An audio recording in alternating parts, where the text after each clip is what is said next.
हो गया और उनको ये कहा था कि भारत की आज़ादी के 62 साल के बाद गरीबी की स्थिति क्या है, इसका पता लगाइए, इस पर अध्ययन करिए।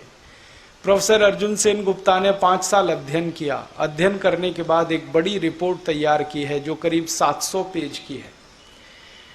पूरी रिपोर्ट तो नहीं सुना सकता, समय की बहुत कमी है, लेकिन उस रिपोर्ट का सबसे मुख्य अंश मैं आपसे कहना चाहता हूं वो ये कि प्रोफेसर अर्जुन सेन गुप्ता ने रिपोर्ट में लिखा कि मुझे इतनी हैरानी है, इतना अफसोस है, इतना दुख है ये कहते हुए कि आज़ादी के 62 साल के बाद इस देश के विकास का काम बिल्कुल ना के बराबर हुआ है।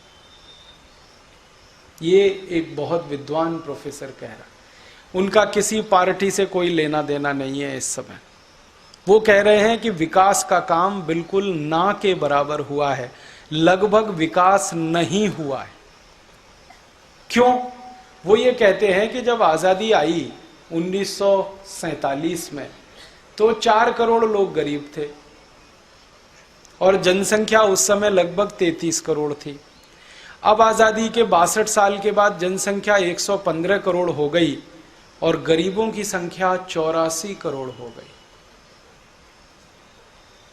माने आज़ादी के 62 साल में गरीबी बहुत तेजी से बढ़ी है इस देश में। अंग्रेजों के ज़माने में गरीबी आई थी, उसका कारण था कि अंग्रेज हिंदुस्तान का धन और संपत्ति सब लूट कर ले गए, इसलिए गरीबी आ गई इस देश में। लेकिन अंग्रेजों के जाने के बाद क्या हो गया इस देश को? इतनी गरीबी कहाँ से आ गई इस देश में? अगर गरीबी को हम ऐसा मान लें कि जनसंख्या के हिसाब से बढ़ती है, हमारे देश में कुछ अर्थशास्त्री हैं जो ये तर्क देते हैं कि जितनी संख्या बढ़ेगी लोगों की उतनी गरीबी बढ़ेगी। तो जनसंख्या हमारी 3.5 गुनी बढ़ी है, लगभग 3 से 3.5 गुनी बढ़ी है, तो गरीबी भी 3-3.5 गुनी बढ़नी चाहिए, तो 12 करोड़ लोग गरीब होने चाहिए। अब 84 करोड़ कहाँ से आ गए? और 84 करोड़ लोगों की गरीबी भी इतनी भयंकर है कि इनमें से लगभग 20 करोड़ लोग तो इतने गरीब हैं जो 15 रुपए एक दिन में खर्च नहीं कर सकते।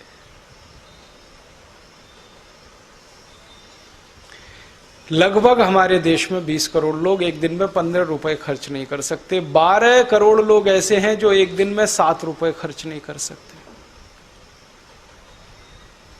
और करीब करीब 10 से 11 करोड़ ऐसे हैं जो एक दिन में 5 रुपए खर्च नहीं कर सकते।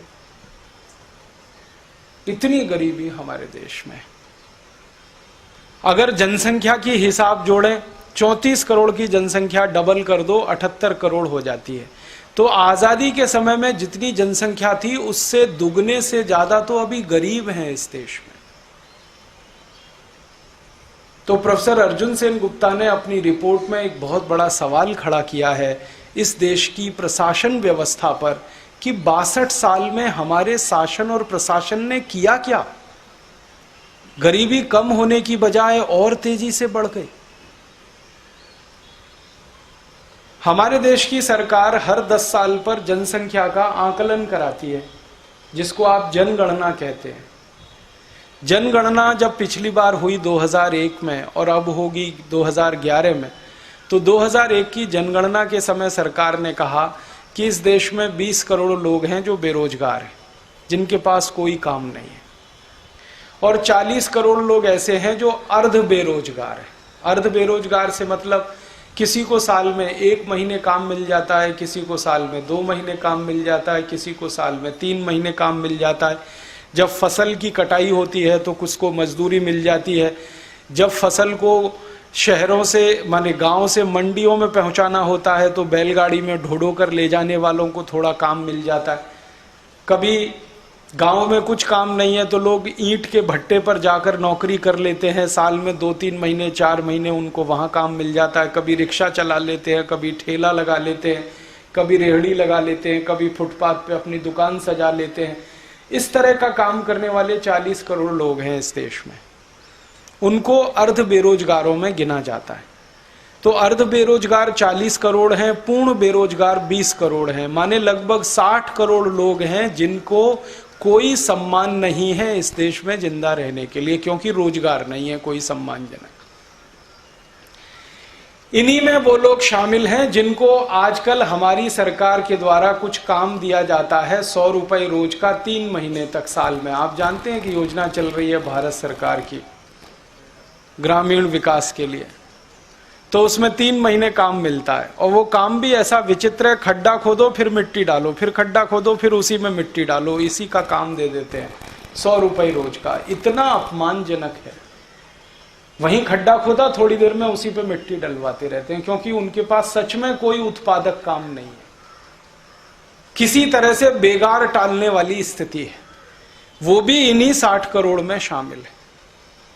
तो आजादी के बाद हमने किया क्या है इस देश के साथ? 60 करोड़ लोगों को आज तक हम काम नहीं दे पाए, रोजगार नहीं दे पाए।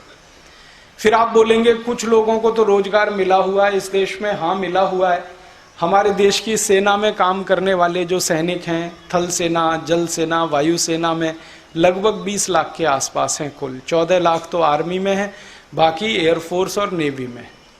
फिर अर्धसैनिक बल हैं हमारे देश में, बॉर्डर सिक्योरिटी फोर्सेस और सीआरपीएफ वगैरह है, वो 35 से 40 लाख हैं। फिर हमारी रेलवे में 15 लाख लोग काम करते हैं। फिर बैंकों में करीब 17 लाख लोग काम करते हैं। फिर बीमा कंपनियों में कुछ 12-13 लाख लोग काम करते हैं। फिर भारत के पब्लिक सेक्टर में कुछ लोग काम करते हैं। फिर सरकारी नौकरियों में काम करते हैं। फिर राज्य सरकारी नौकरियों में काम करते हैं।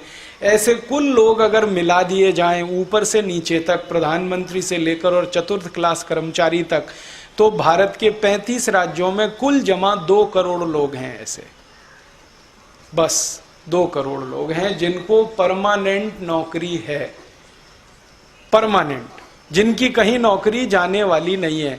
भले उनकी तनख्वाह के लिए कर्ज लेकर सरकार को काम करना पड़े, लेकिन उनकी तनख्वाह बदस्तूर रहने वाली है। और यही 2 करोड़ लोग हैं इस देश में जिनको टीए मिलता है, जिनको डीए मिलता है, जिनको एचआरए मिलता है, और उनका टीए डीए एचआरए समय के हिसाब से बढ़ता रहता है।